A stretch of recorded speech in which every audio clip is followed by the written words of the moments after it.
open reveal show landed at the ungodly hour of 5 o'clock this morning here in the UK.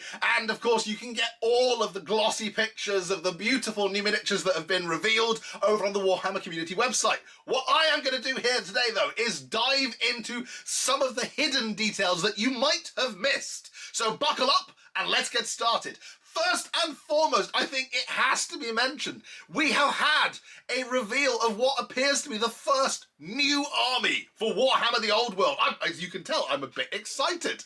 And more on that in just a moment. I want to talk, first of all, though, about the High Elves. Yes, we knew they were coming after the Empire of Man, which has pretty much already been released. So hopefully they will be coming in the next 2 to 3 months.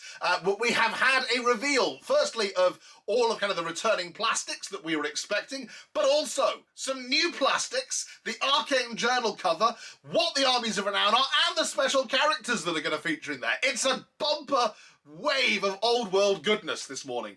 Let's touch briefly on the armies of renown that feature in the Arcane Journal. This is not really a surprise. It's the Warhorde of Crace and the Lothern Sea Guard kind of fleet list. This is, we were kind of expecting at least one of these after the Corhill miniature got leaked as coming back. He is going to be one of the 2 special characters featured in the Arcane Journal. It's kind of cool. I mean, it's a little bit off on the timeline because technically he isn't the commander of the White Lions yet, because he doesn't become the commander of the White Lions until after the Battle of Finneval Plain.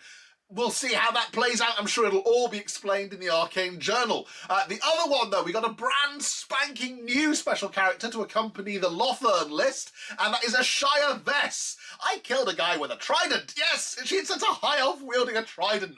I'm really looking forward to this. And it's quite nice to see, I think it's our second ever high elf or third elf high elf female special character. And she's a pirate. I mean, she's got an eye patch. Okay, she's not a pirate, but come on, she looks like a pirate. She's got an eye patch and a trident.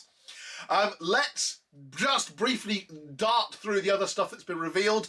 New resin character model. Again, this is something that I guess I wasn't expecting for the High Elves. They've already got quite so much stuff that had been released for them previously. I was expecting it all just to kind of come back. But a new Lord of Crace is an option that's going to be in the Army of Renown for the Cracian Warhorde. And new sculpts for the Illyrian Reavers, albeit at first glance I looked at them and went, aren't those just the Island of Blood ones? What's really cool here is they've made the new kit to match the existing Island of Blood kit, so that if, like me, you've already got Island of Blood Reavers, you can match those in. Let's move on.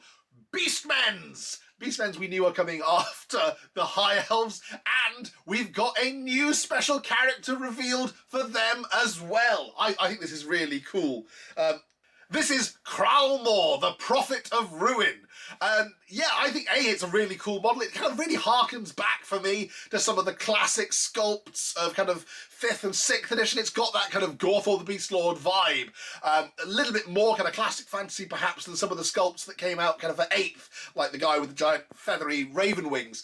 But what is especially cool is they've referenced what role he will be playing in the lore of Beastmen, and that is that he is essentially hunting for the reborn Morgor, the kind of ever-chosen spawn of chaos, this constantly mutating lord of all the Beastmen, who I think I mentioned previously during my kind of what's happening in 2261 video, was reborn at around this time. This is around the time that, having previously been vanquished by the High Elves, he was respawned as kind of a puling baby Beastman. And yeah, I'm assuming that's not what the little familiar model that's with him is supposed to be, but what it does hopefully mean is that as the lore kind of advances towards the eventual Great War with Chaos and the kind of rise of Magnus the Pious, we might see Morgor getting either a new model or a re-released model with rules as part of kind of some kind of campaign pack there. That's really cool.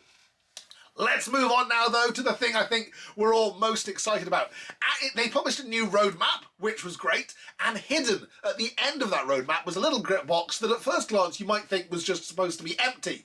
However, hidden in silhouette in there is a piece of artwork, and this is something they've done for kind of the 40k timeline as well, the Age of Sigmar timeline, just kind of hinting at what the next reveals are going to be. More on the 40k one in just a moment. But the cool thing here is comparing that to previous existing pieces of artwork, and I'd like to claim credit for having done this. I'd looked at it and gone, ooh, wonder what that is.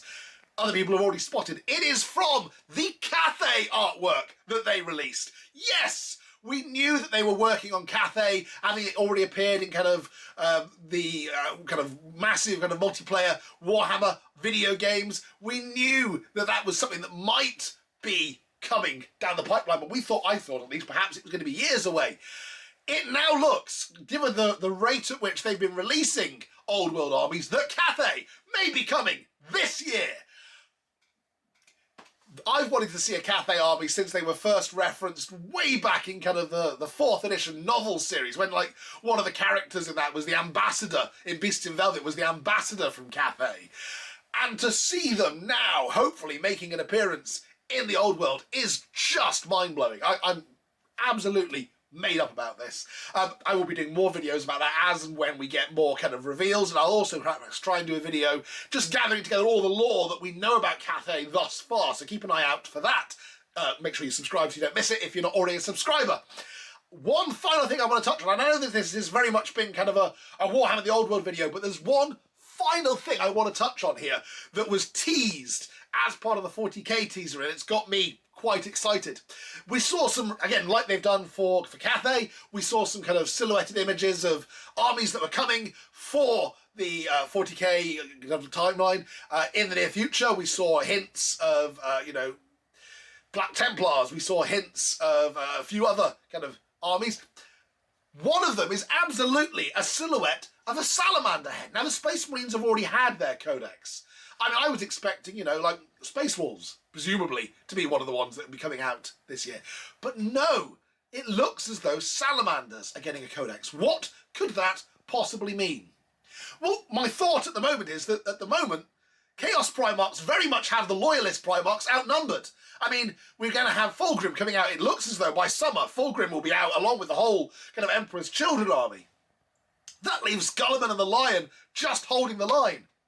I think it has to be said here, Vulkan lives! Yes, I think we will be getting a return, a plastic Vulkan, the Primarch of the Salamanders, plastic kit before the year is out. On that bombshell, I'm going to stop. If you want to see the full kind of deep dive of all the kind of the Las Vegas Open reveals, I'll be going through that with my friends Luke and Sai over on the Warhammer podcast next week. If you're not already a subscriber there, make sure you go and subscribe. Otherwise, my voice is going, so I'm going to go. Thank you very much for watching, guys, and I will catch you next time. Bye for now.